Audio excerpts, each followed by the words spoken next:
Hello दोस्तों, स्वागत है आप सभी का वैल्यू इन्वेस्टर यूट्यूब चैनल के ऊपर। इस वीडियो के अंदर बात करेंगे कुछ इंपॉर्टेंट अपडेट्स मैं आपके साथ शेयर करने वाला हूं जो काफ़ी ज़्यादा ज़रूरी है आपको जानना। तो सबसे पहला अपडेट मैं आपको आज का रीसेंट अपडेट देता हूं महिंद्रा एंड महिंद्रा शेयर से रिलेटेड। सो आपको पता होगा महिंद्रा एंड महिंद्रा का जो शेयर है वो यहाँ पर 7% क्रैश हो गया। अब ये क्रैश के पीछे की वजह क्या है मैं आपको बता देता हूँ। सबसे पहले यहाँ पर देख सकते हो कंपनी ने आपको बता दिया है कि जो महिंद्रा एंड महिंद्रा कंपनी है वो यहाँ पर 4,500 करोड़ का इन्वेस्टमेंट यहाँ पर उसकी सब्सिडीज कंपनीज के अंदर करेगी through right issue. Right issue के द्वारा अपनी सब्सिडी कंपनी के अंदर 4,500 करोड़ का इन्वेस्टमेंट कौन करेगा? महिंद्रा एंड महिंद्रा करने वाला है। अब इनकी दो सब्सिडरी कंपनी दोस्तों जहाँ पर ये इन्वेस्टमेंट हो सकता है, सबसे पहली कंपनी है महिंद्रा एंड महिंद्रा फाइनेंस और दूसरी कंपनी है Mahindra life space developer limited. Right issue के द्वारा इनमें निवेश किया जाएगा। सबसे पहले ऑटो कंपनी ने बताया कि इन्वेस्ट करेंगे 3,000 करोड़ रुपए महिंद्रा एंड महिंद्रा फाइनेंस के अंदर और 1,500 करोड़ ये लोग निवेश करेंगे Mahindra life space developer limited के अंदर। तो ऑलमोस्ट आप कह सकते हो कि 4,500 करोड़ का निवेश यहाँ पर दो सब्सिडरीज कंपनीज के अंदर होने वाला है। लेकिन दोस्तों ये खबर तो अच्छी है, लेकिन जो एक्चुअल खबर है वो काफ़ी ज़्यादा इंपॉर्टेंट है। अगर आप देखोगे कंपनी के बोर्ड ने बताया कि उन्होंने अप्रूव किया है कि वो लोग सब्सक्राइब करेंगे equity share of both the subsidiaries. यानी जो राइट इशू आएगा उसमें सबसे ज़्यादा अगर कोई कंपनी का पार्ट होगा तो वो होगा महिंद्रा एंड महिंद्रा। इस कंपनी का पार्ट ज़्यादा होगा। इससे ये पता चलता है कि इनको यहाँ पर जो इन्वेस्टमेंट है इनकी कंपनी की तरफ से मिलेगा, ना कि कोई ओपन मार्केट से इनको यहाँ पर फंडिंग मिलेगा। तो ये एक बहुत बड़ा नेगेटिव पॉइंट होता है कोई भी कंपनी के लिए। इस वजह से यहाँ पर शेयर में आपको करेक्शन देखने को मिला और इस वजह से आप कह सकते हो पोटेंशियल कैश आउटफ्लो आपको देखने को मिलेगा महिंद्रा एंड महिंद्रा लिमिटेड के अंदर से 6.6%। सो कंपनी जब इतना ज़्यादा पैसा 4,500 करोड़ कोई छोटी रकम नहीं होती, इतना बड़ा पैसा अपनी सब्सिडीज़ के अंदर निवेश कर रही है, तो इस वजह से यहाँ पर एक आउटफ्लो क्रिएट होगा जो हो सकता है यहाँ पर काफ़ी बड़ा। तो इस वजह से शेयर आज क्रैश हुआ। ये थी पहली खबर। आगे बढ़ेंगे दोस्तों। सबसे पहले मैं आपको सेबी से रिलेटेड अपडेट बता देता हूँ। तो सेबी की जो चेयरपर्सन है उनका ये अपडेट निकल कर आ रहा है, आप देख सकते हो। तो इन्होंने यहाँ पर कहा है no need to speak on small mid cap valuation now. कोई ज़रूरत नहीं है बात करने की स्मॉल कैप और मिड कैप वैल्यूएशन के ऊपर। ये सेबी की जो चेयरपर्सन है महादबी पुरी बुच, इन्होंने यहाँ पर कहा है कि हमें बात करने की कोई ज़रूरत नहीं है। 1 साल पहले जो बताया था वो हमने बता दिया है।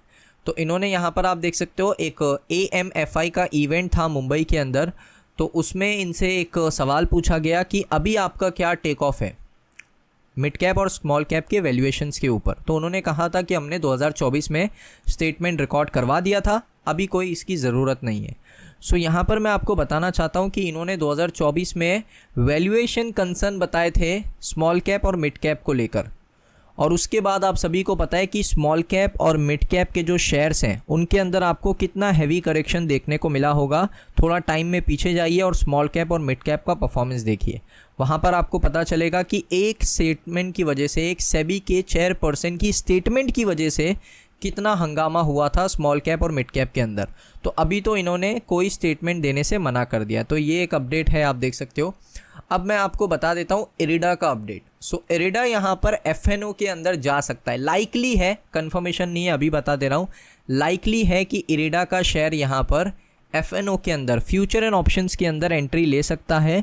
और जो रैली आ रही है इरिडा के अंदर वो इसी वजह से आ रही है बिकॉज NSE ने अनाउंस किया है कुछ एडिशन हो सकता है फ्यूचर एंड ऑप्शंस के अंदर। वो भी दोस्तों आपको इसके ऊपर कंफर्मेशन मिलेगा फेब की 28 तारीख को। सो अभी ज़्यादा टाइम बाकी नहीं है, इसी महीने की 28 तारीख को हमें कंफर्मेशन मिलेगा कि इरिडा का शेयर फ्यूचर एंड ऑप्शन में जाने वाला है या नहीं जाने वाला है। और जो तेज़ी आ रही है वो इसी वजह से आ रही है कि फ्यूचर एंड ऑप्शन में इरिडा का जो शेयर है वो अनाउंस किया जा सकता है कि ये फ्यूचर एंड ऑप्शंस में एंट्री ले सकता है। सो इरिडा को लेकर ये छोटा सा अपडेट था जो मैंने आपके साथ शेयर कर दिया। अब दोस्तों यहाँ पर एक और अपडेट मैं आपको दे देता हूँ जियो फाइनेंशियल को लेकर और जोमेटो को लेकर।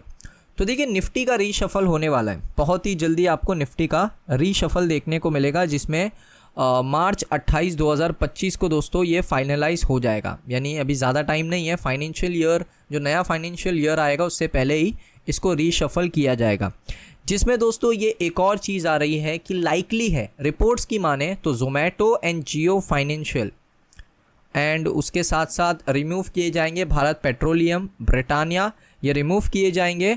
और Zomato and Jio financial reports की माने तो कंफर्मेशन अभी भी नहीं है, फिर कह रहा हूँ कंफर्मेशन कब आएगा, मार्च 28 2025 को आएगा। रिपोर्ट्स ये मान रही है कि Zomato and Jio financial Nifty 50 के अंदर दोस्तों आ सकते हैं। और आप सभी को पता है कि अगर इतने बड़े इंडेक्स में ये दोनों ही शेयर आते हैं तो इनके अंदर जो इनफ्लो है पैसों का वो काफ़ी ज़्यादा आएगा। सो ये चीज़ है। सो अभी लाइकली है रिपोर्ट्स की माने तो यहाँ पर जेएम फाइनेंशियल्स ने ये रिपोर्ट क्रिएट किया है। जेएम फाइनेंशियल्स आप देख सकते हो, इनका मानना है कि निफ्टी 50 इंडेक्स के अंदर जो रीबैलेंसिंग होने वाला है मार्च 28 2025 को, उसमें Zomato and Jio financial services replace करेगा भारत पेट्रोलियम कॉरपोरेशन और ब्रिटानिया इंडस्ट्रीज़ को। सो दोस्तों यहाँ पर ये अपडेट था जियो फाइनेंशियल और जोमेटो से रिलेटेड। अब दोस्तों बात कर लेते हैं डोनाल्ड ट्रंप के ऊपर। ये रिपोर्ट काफ़ी इंपॉर्टेंट है, पॉलिटिक्स का रिपोर्ट है तो थोड़ा ध्यान से सुनना। सो यहाँ पर आप देख सकते हो जो डोनाल्ड ट्रंप है उनका मानना है nobody knows what's going on there.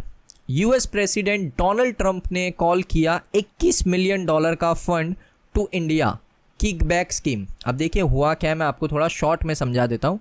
सो जब यहाँ पर डोनाल्ड ट्रंप से पहले जो प्रेसिडेंट है जो बाइडन जो प्रेसिडेंट थे, अब उन्होंने यहाँ पर ऐसा डोनाल्ड ट्रंप का मानना है कि उन्होंने $21 मिलियन का फंडिंग किया था ड्यूरिंग इलेक्शन 2024। यानी जो इलेक्शन था दोस्तों हमारा, वहाँ पर पीएमओ का इलेक्शन था, प्रधानमंत्री का जो इलेक्शन था बड़ा हमारा लोकसभा का, उस इलेक्शन में डोनाल्ड ट्रंप का ये मानना है कि जो पुराने प्रेसिडेंट थे यूएस के, उन्होंने $21 मिलियन का फ़ंड यहाँ पर इंडिया के अंदर सप्लाई किया है। अब वो सप्लाई करने का वजह क्या है कि जो अपोजिशन है, पीएम मोदी के जो अपोजिशन है, उनको यहाँ पर थोड़ा इम्प्रूव करने के लिए वोटर टर्नआउट किसको कहते हैं कि ज़्यादा से ज़्यादा लोग वोट करने के लिए आए, वोटर्स की संख्या बढ़े, इसके लिए वोटर टर्नआउट का यूज़ किया जाता है। वोटर टर्नआउट एक टर्म है जिससे पता चलता है कि कितने लोग ने वोट किया है, जो एलिजिबल वोटर्स हैं उन्होंने कितने लोगों ने वोट किया है। तो वोटर टर्नआउट एक प्रमोशनल इवेंट होता है जिसमें ज़्यादा से ज़्यादा लोग को वोट करने के तरफ प्रमोट किया जाता है। सो वोटर टर्नआउट एक टर्म है जिससे मैंने जैसे आपको बताया कि इससे पता चलता है कि कितने लोग ने वोट किया है। तो वोटर टर्नआउट बढ़ाने के लिए पैसा निवेश किया है जो बाइडन ने, जो कि यूएस के इससे पहले प्रेसिडेंट थे डोनाल्ड ट्रंप से पहले, उन्होंने $21 मिलियन इंडिया के अंदर इन्वेस्ट किए और अपोजिशन पार्टी को जिताने की कोशिश करी है। ये दोस्तों यहाँ पर डोनाल्ड ट्रंप का मानना है। और इन्होंने ये भी कहा है कि मैं ये सारे जो डेटा है, ये सारा जो रिपोर्ट्स है वो भारत की जो करंट सरकार है, मोदी गवर्नमेंट, उनके साथ शेयर करने वाला हूँ। सो दोस्तों ये था डोनाल्ड ट्रंप का अपडेट, जो थोड़ा आप कह सकते हो बहुत ही इंपॉर्टेंट अपडेट था। आप देख सकते हो किकबैक स्कीम यानी जो प्राइमरी स्कीम है उसके तहत ये स्कीम के द्वारा इंडिया के अंदर पैसा सप्लाई किया गया है इलेक्शन के द्वारा। इलेक्शन के टाइम पर ये पैसा सप्लाई करना और अपोजिशन पार्टी को जिताने की कोशिश करना, बिकॉज जो बाइडन थे, डोनाल्ड ट्रंप का मानना है वो नहीं चाहते थे कि जो बीजेपी गवर्नमेंट है वो इंडिया के अंदर दोबारा से फॉर्म करी जाए। ये डोनाल्ड ट्रंप का मानना है, रिपोर्ट्स का मानना है, मेरा नहीं मानना है। रिपोर्ट्स के ऊपर आप आके देख सकते हो timesofIndia.com, अपडेट 21 फरवरी 2025। सो दोस्तों ये अपडेट्स थे, आपको कैसे लगे कमेंट सेक्शन में बताइए। अगर आपको ये अपडेट्स अच्छे लगे हो इस वीडियो को लाइक करें, चैनल पे पहली बार आए हो सब्सक्राइब कर लो। मिलता हूँ नेक्स्ट वीडियो के अंदर।